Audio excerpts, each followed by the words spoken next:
kita melihat satu pokok pembicaraan yang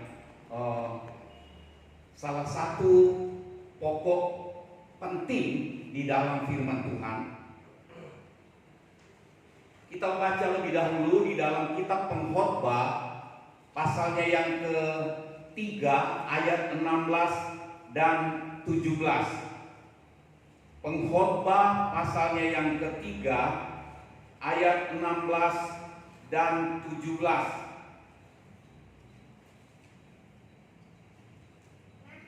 Ayat 16 katakan begini. Ada lagi yang kulihat di bawah matahari, di tempat pengadilan, di situ pun terdapat ketidakadilan. Dan di tempat keadilan, di situ pun terdapat ketidakadilan. Ayat 17 katakan, berkatalah aku dalam hati, ini pengkhotbah, Allah akan mengadili baik orang yang benar maupun yang tidak adil. Karena untuk segala hal dan segala pekerjaan ada waktunya. Jadi ada waktunya untuk Tuhan adili semua yang tidak adil. Semua orang yang benar dan orang yang tidak adil ada waktunya untuk Tuhan adili. Cuma kadang-kadang kita tidak sabar tunggu. Kita lihat orang ini tidak benar, tidak adil, tidak beres, tapi kok tidak mati-mati. Dia sehat terus. Kita bingung lihat. Tapi firman Tuhan bilang ada waktunya. Mau percaya atau tidak, itu ada waktunya. Ini mengerikan. Nah, saudara, Tuhan mau kita jadi orang yang adil. Kalau kita lihat hal ini di dalam ayat 16 dan 17 ini, saya mencatat seperti ini. Bagian yang pertama, di tempat pengadilan, di situ pun terdapat ketidakadilan. Di tempat keadilan, di situ pun terdapat ketidakadilan. Ada dua tempat, tempat pengadilan dan juga di tempat keadilan.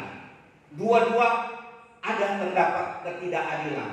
Bukan semua tidak adil, tetapi ada terdapat ketidakadilan. Pengkhotbah 3 ayat 16 dan 17. Yang ketiga kita lihat Allah akan mengadili baik orang yang benar maupun orang yang tidak adil, atau perbuatan yang tidak adil. Tuhan akan adili. Wah, kita tahu Tuhan adalah hakim yang adil. Jadi kalau saudara dan saya diperlakukan tidak adil, kita percaya Tuhan akan bertindak pada waktunya. Amin. Kalau saudara dan saya juga suka bertindak tidak adil, kita tinggal tunggu waktunya Tuhan urus kita.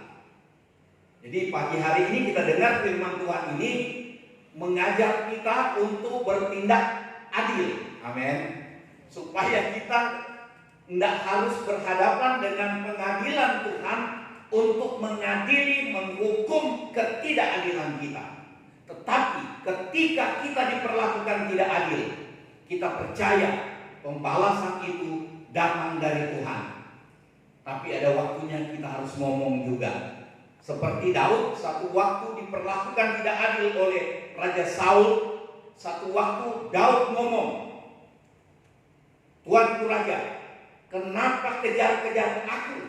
Dan Raja dengar semua fitnah tentang aku, sehingga Raja kejar aku seperti kejar ayam hutan, seperti kejar kutu, seperti kejar anjing mati. Woi, Daud kritik itu. Jadi ngeritik tidak salah. Walaupun kita lihat hari-hari ini baik dalam gereja maupun di negara kita, orang bersembunyi di balik kritik, padahal yang dia ucapkan itu memutarbalikkan fakta. Ini ada orang hukum di sini. Memutarbalikkan kata, dia bilang itu kritik. Kalau pemerintah menjelaskan, dia bilang pemerintah bela diri, tidak mau dikritik. Kalau pimpinan gereja memberi penjelasan, dia bilang itu tidak mau dikritik. Orang bilang tidak mau dikritik. Begitu juga sebaliknya, pemimpin atau pimpinan gereja berbuat ketidakadilan. Ketika orang bela diri, ketika orang memberi penjelasan, dia bilang ini orang cuma mau bela diri. Itu semua terputar-putar. Tapi kita mau menjadi orang yang adil, supaya kita tidak harus berhadapan dengan Allah yang akan menghakimi tiap orang yang tidak adil. Kita mau supaya ketika Tuhan waktunya untuk menghakimi, Dia menghakimi kita sebagai orang yang adil, orang yang benar. Jadi kita tidak harus terima penghukuman, tetapi kita terima upah. Amin. Saudara mau terima upah dari Tuhan. Kalau upah dari manusia terbatas, tapi kalau upah dari Tuhan itu tidak terbatas dan tidak bisa diduga.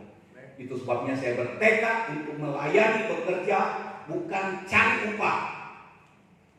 Bukan cari upah, tetapi saya rindu, saya bekerja, saudara dan saya kita bekerja, melayani, bikin apa saja yang bisa kita buat. Lakukan dengan tulus, lakukan dengan adil. Nah, itu nanti. Kita lihat yang pertama. Di tempat pengadilan terdapat ketidakadilan. Kita lihat tempat pengadilan. Tempat pengadilan itu adalah tempat, saya sedikit singkatkan mengenai yang saya buka di kamus ataupun di tempat-tempat lain soal tempat pengadilan. Tempat dilaksanakan pemeriksaan dan memutuskan perkara secara adil. Itu tempat pengadilan. Tempat pengadilan adalah tempat di mana dilakukan pemeriksaan, kemudian diputuskan perkara secara adil. Begitu Pak Aris ya. Di tempat pengadilan itu, kalau kita tahu sekarang, itu ada di gedung pengadilan. Di sana ada lengkap aparat penegak hukum. Ada hakim, ada jaksa, ada penasehat hukum atau pembela, bukan pembela yang bayar, tetapi pembela kebenaran. Nah, di gedung pengadilan juga bisa disebut sebagai tempat pengadilan. Di sana dilaksanakan, di gedung pengadilan, di tempat pengadilan itu dilaksanakan oleh para penegak hukum. Tetapi firman Tuhan bilang, ini firman Tuhan yang bilang, di tempat pengadilan, di gedung pengadilan, di tempat berkumpulnya para hakim, jaksa dan para pembela, firman Tuhan bilang di sana pun terdapat ketidakadilan. Kalau Tuhan yang bilang dari ribuan tahun lalu melalui pengkhotbah, dia katakan di tempat pengadilan, di situ juga terdapat ketidakadilan. Kita lihat hari ini di mana-mana. Kakek ambil kayu bakar atau potong kayu sepotong, atau ambil coklat, ambil soklat, hukumannya sama dengan hukuman koruptor ratusan miliar. Orang bilang mana keadilan, tapi tetap saja berjalan. Orang yang sudah korupsi macam-macam di banyak negara, termasuk negara kita, ada juga terjadi di dalam gereja, bikin pelanggaran, tapi karena berteman dengan pemimpin, berteman dengan aparat penegak hukum, konco, teman, saudara, hukumannya dijungkir-jungkir balikan, akhirnya jadi ringan. Pencuri ayam jauh lebih berat hukumannya. ini tidak adil. Tapi saudara tinggal tunggu. Segala macam praktek ketidakadilan di gereja, di pekerjaan Tuhan, dalam hidup perdagangan kita tiap-tiap hari, dalam hidup berbangsa dan bernegara, segala pengadilan yang digelar di negara ini yang tidak adil, Tuhan akan urus. Baik hakimnya, jaksanya, pembelanya, kalau memang bikin salah. Pokoknya yang tidak adil, Tuhan akan urus. Firman Tuhan tadi kita baca, ada waktunya. Jadi saudara, pagi ini kita mau dituntun oleh firman Tuhan supaya kita jadi orang yang adil. Amin. Kita jadi orang yang adil.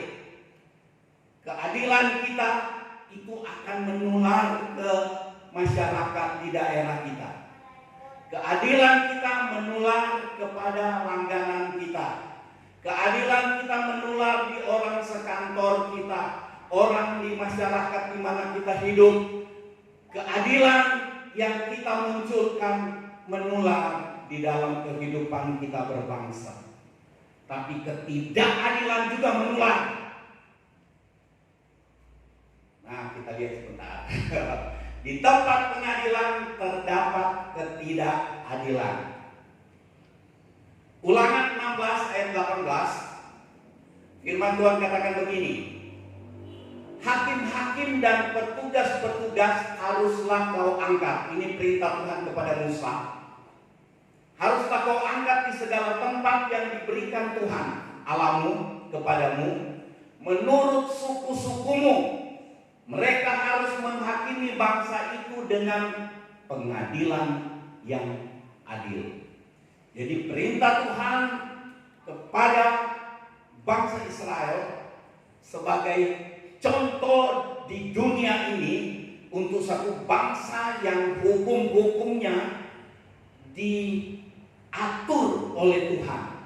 Tapi manusia suka rubah hukum-hukum Tuhan ini jadi kepentingannya sendiri, kepentingan sukunya, kepentingan agamanya, kepentingan apanya, robahlah itu hukum. Ketika hukum Allah dirobah, maka dunia, bumi, manusia makin kacau. Nah, itu yang kita lihat. Kenapa dia hilang? Ya, katanya disuruh harus kau angkat di segala tempat orang yang menghakimi bangsa itu, menghakimi setiap orang di satu bangsa, khususnya di bangsa Israel. Tetapi ini juga berarti kehendak Tuhan buat tiap-tiap bangsa di dunia, termasuk bangsa Indonesia. Tuhan mau diangkat hakim-hakim yang menghakimi dengan adil. Walaupun dengan kecewa kita harus tertunduk, malu di hadapan Tuhan. Kita lihat baik di dalam gereja ada perlakuan tidak adil, maupun terjadi di bangsa kita ini. Para hakim, para penegak hukum bertindak tidak adil, walaupun masih tetap banyak yang adil. Tetapi kita lihat di mana-mana itu terjadi, dan itu terus saja berlangsung. Nah, ayat yang ke-19 dari Ulangan pasal 16, janganlah memutarbalikkan keadilan. Wah, rupanya keadilan bisa diputarbalikkan. Artinya apa kalau keadilan diputarbalikkan? Yang salah bisa jadi tidak terlalu bersalah, atau yang salah bisa jadi tidak bersalah. Yang tidak bersalah bisa diubah jadi bersalah. Atau yang tidak bersalah, yang bersalah itu salahnya kecil, dibikin salah dibikin salah lebih banyak. Atau salahnya besar, dibikin salahnya jadi kecil. Itu tidak adil. Dan Tuhan akan urus keadaan di bangsa ini, keadaan di gereja Tuhan, ada sama-sama pemimpin. Pemimpin yang satu sudah bikin salah, tapi karena sama-sama berteman, sama-sama pimpinan gereja, dia tidak pecat ini, jalan terus. Tidak adil. Kita lihat sebentar apa yang firman Tuhan bilang mengenai orang yang tidak adil. Nah, rupanya ini ayat 16, janganlah memutarbalikkan keadilan. Janganlah memandang bulu atau memilih-milih, dan janganlah menerima suap. Rupanya suap ini bisa bikin orang berlaku tidak adil. Saudara, kita sering lihat di televisi orang yang menerima suap. Kita berdoa, saya berdoa supaya makin banyak hakim-hakim tidak adil yang menerima suap. Penegak hukum, aparat keamanan yang menerima suap sehingga berlaku tidak adil. Saya sampai hari ini tetap berdoa supaya Tuhan bongkar segala kebusukan mereka. Kalau perlu banyak di antara mereka ditangkap dan dimasukkan ke penjara biar mereka menderita, supaya ada kesempatan mereka tobat dan boleh masuk surga kalau tiba-tiba mati. Begitu juga kami para pendeta, supaya kalau mati, jika mati mau kemana, surga atau neraka, saya pilih surga. Itu sebabnya mesti urus hari-hari ini. Kalau ada ketidakadilan dalam hidup kita, tiba-tiba kita mati, Anda selamat. Nanti kita lihat ayatnya. Jadi rupanya suap, janganlah menerima suap, sebab suap membuat buta mata orang-orang bijaksana. Penegak hukum itu, sarjana hukum itu sebetulnya mereka orang bijaksana. Para penegak hukum, pendeta, mestinya itu orang bijaksana. Harusnya. Jadi kalau ngomong adil, menghakimi, bukan menghakimi, pendeta tidak boleh menghakimi, tidak ada wewenang untuk bertugas menghakimi, menjadi penengah. Tapi seringkali disalah mengerti, diperlakukan tidak adil. Tapi di sini tidak ada, di lain tempat dan di berbagai tempat juga. Gitu. Rupanya suap membuat buta mata orang-orang bijaksana. Orang bijaksana di bangsa ini matanya jadi buta karena suap.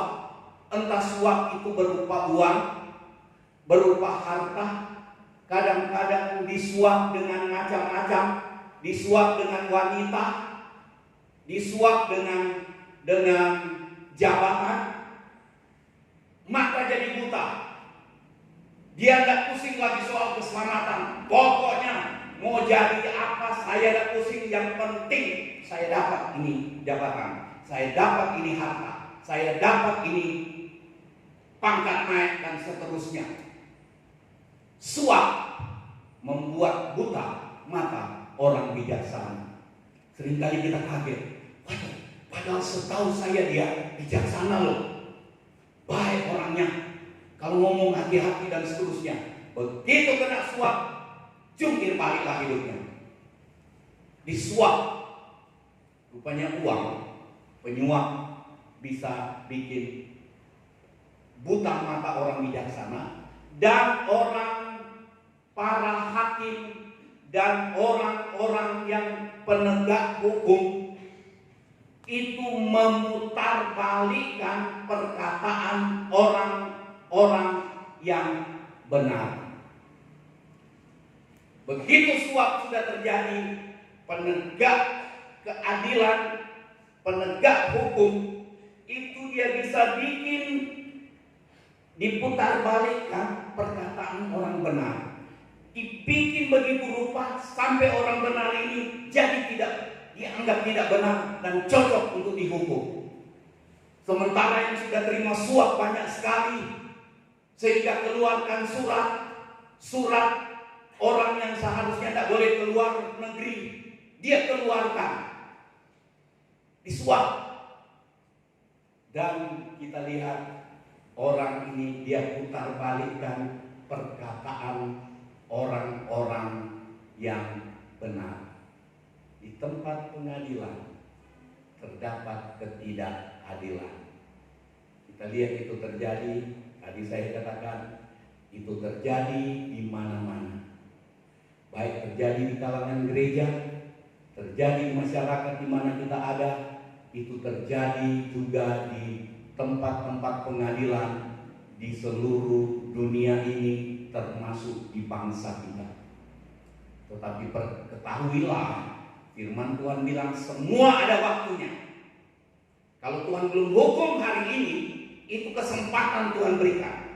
Tetapi pasti Tuhan akan bertindak, karena itu firman Tuhan. Nah, yang kedua, kita lihat di ayat tadi yang kita baca tadi dalam kitab Pengkhotbah 3 ayat 16 dan 17. Yang kedua, di tempat keadilan, di situ pun terdapat ketidakadilan. Tempat keadilan. Kok tadi tempat pengadilan? Ini tempat keadilan. Coba kita lihat lebih dulu tempat keadilan ini. Tempat keadilan adalah tempat di mana berkumpul orang-orang yang adil.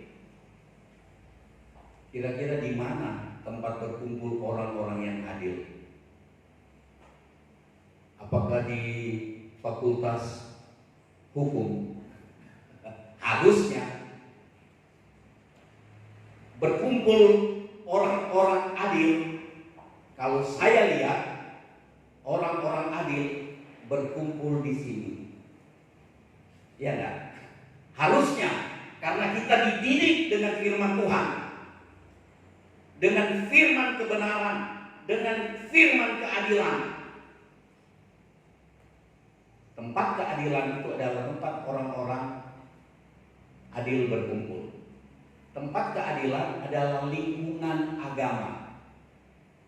Agama apa sajalah di dunia ini, lingkungan agama ini harusnya adalah tempat keadilan, tempat menyuarakan keadilan, tempat orang berbicara tidak menyimpang ke kanan ke kiri.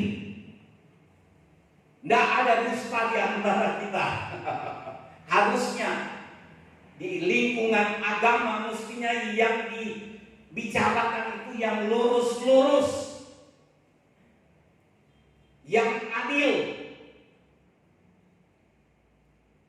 Dan tempat keadilan itu juga karena di lingkungan agama berarti berbicara juga di rumah ibadah seperti kita ini. Di rumah-rumah ibadah harusnya muncul ucapan-ucapan, kesimpulan-kesimpulan, penilaian-penilaian yang adil.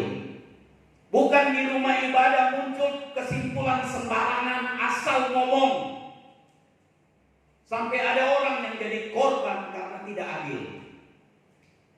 Di rumah ibadah atas nama Tuhan, atas nama agama, diserukan untuk bikin kekacauan.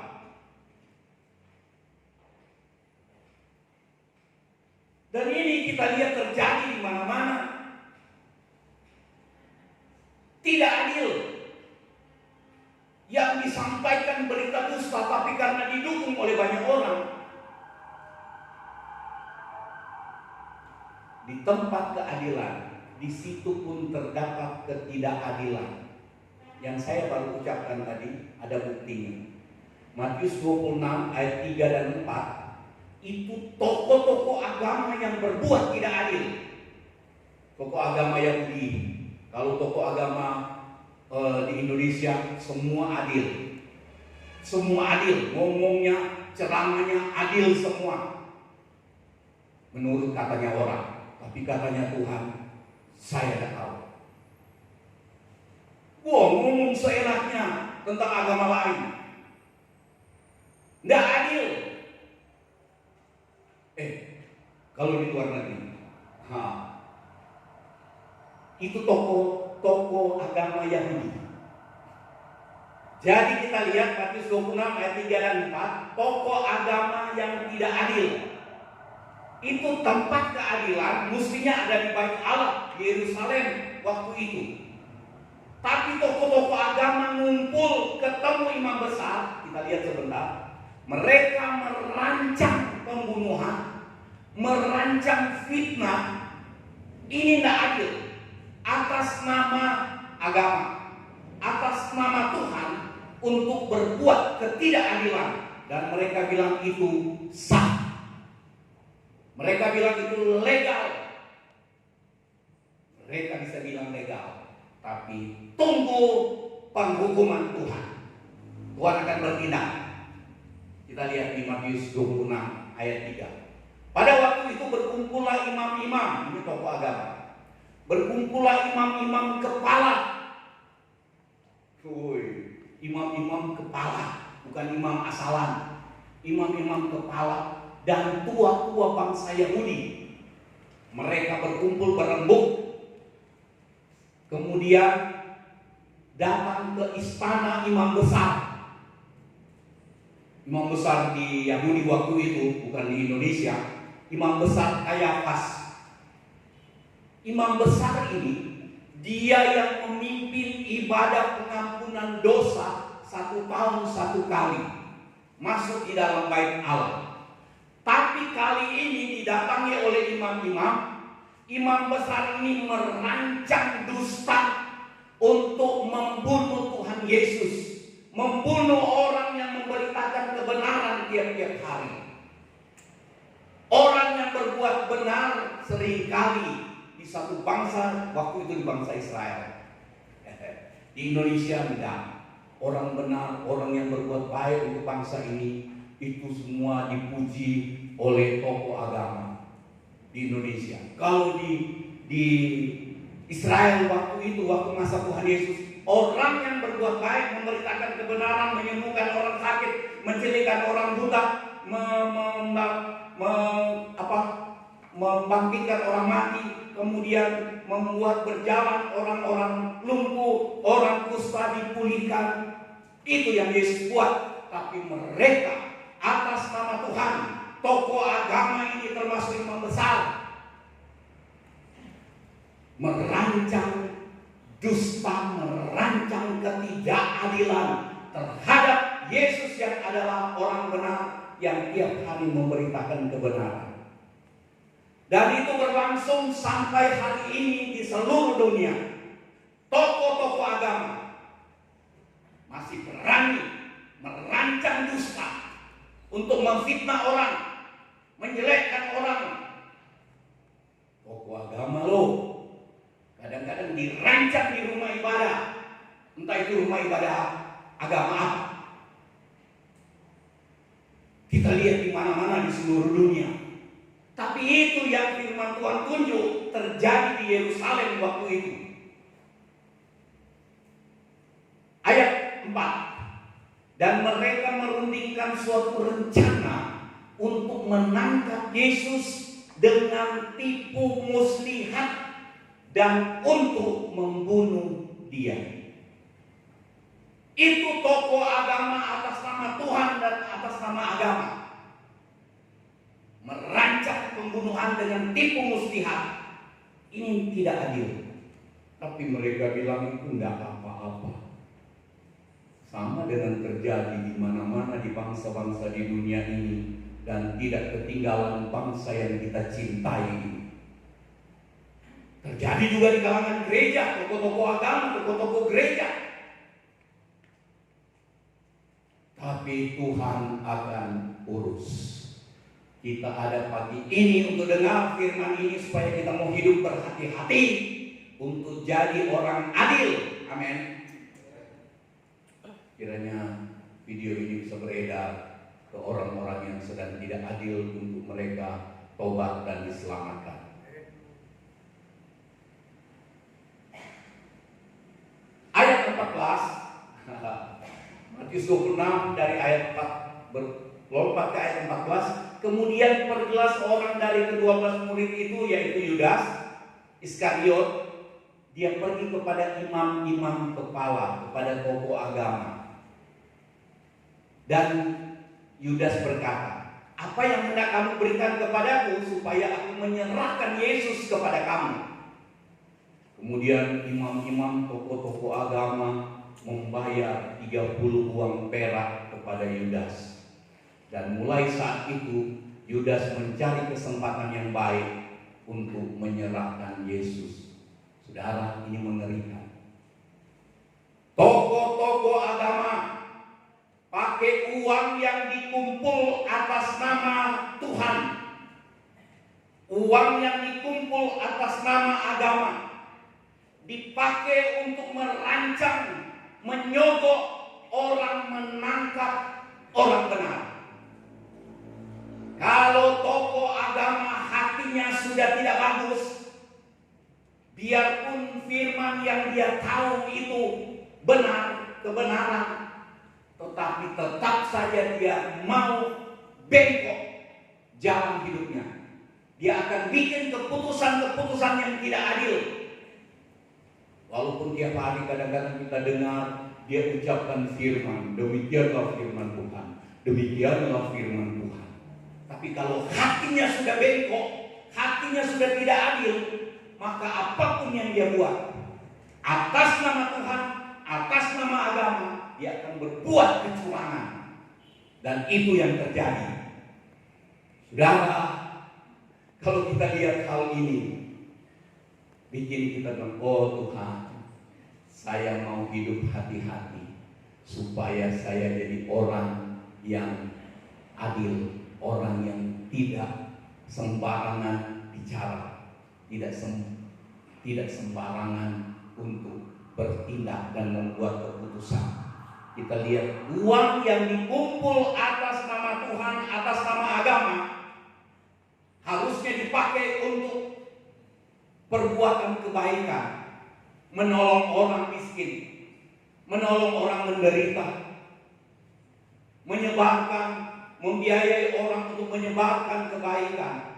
Tetapi ini uang dipakai untuk menyuruh orang membungkamkan kebenaran, menghambat kebenaran, bahkan supaya pemberita kebenaran itu dibunuh. Cuma Tuhan yang tahu siapa yang keluarkan biaya untuk bikin kekacauan di berbagai tempat di seluruh dunia ini, termasuk di negara kita. Cuma Tuhan yang tahu. Mungkin ada 1-2 yang tahu, tapi kita tidak tahu. Tapi Tuhan akan bertindak. Yang ketiga, ini yang terakhir di Pengkhotbah 3 ayat 16 dan 17 tadi. Yang ketiga adalah Allah akan mengadili baik orang yang benar maupun yang tidak adil. 1 Korintus 6 ayat 9, firman Tuhan katakan begini, atau tidak tahukah kamu bahwa orang-orang yang tidak adil tidak akan mendapat bagian dalam kerajaan Allah. Saudara, kalau orang tidak adil, ini Paulus sampaikan kepada jemaat di Korintus, anak-anak Tuhan. Ini bukan disampaikan kepada orang yang tidak kenal Tuhan.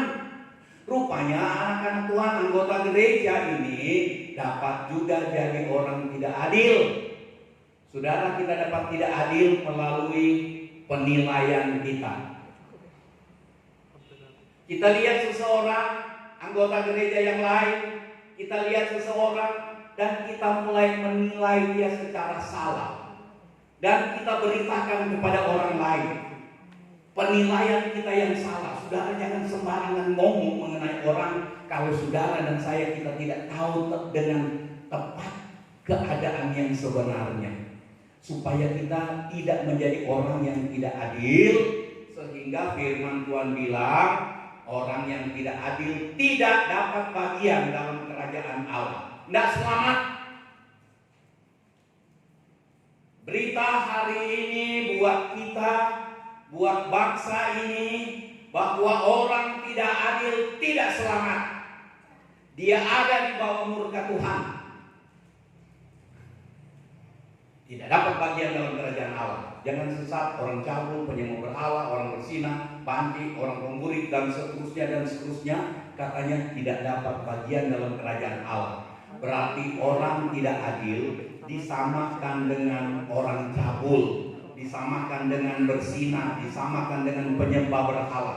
Nah, Roma 2 ayat 16, hal itu akan nampak pada hari bila mana Allah sesuai dengan Injil yang kuberitakan akan menghakimi segala sesuatu yang tersembunyi dalam hati manusia oleh Kristus Yesus. Banyak ada beberapa agama percaya bahwa Yesus Kristus akan datang kembali sebagai hakim yang adil, dan dia akan ungkap semua yang tidak adil yang dilakukan oleh manusia, terang-terangan atau tersembunyi. Sekali lagi saya ingatkan, jangan sampai kita menghakimi sembarangan. Kita menilai orang, kita harus adil dalam perdagangan, kita harus adil dalam bekerja, tapi kita juga harus adil dengan Tuhan. Bagaimana kita adil dengan Tuhan? Tuhan kasih kita 1 minggu untuk kerja, Tuhan kasih kita 7 hari dalam seminggu. Ibadah cuma paling banyak 2 jam. Sudah dengan yang mandi dan segala macam, taruhlah 3 jam. Itu pun kita masih hitung-hitungan dengan Tuhan. Ini tidak adil. Tidak adil loh. Tuhan kasih sehat 1 minggu, 7 kali 24 jam Tuhan kasih sehat. Kita memberi waktu ke Tuhan, kita hitung. Waduh, datang mulai siap sampai ibadah selesai 3 jam. Kayaknya kita terlalu dirugikan oleh Tuhan. Ini tidak adil.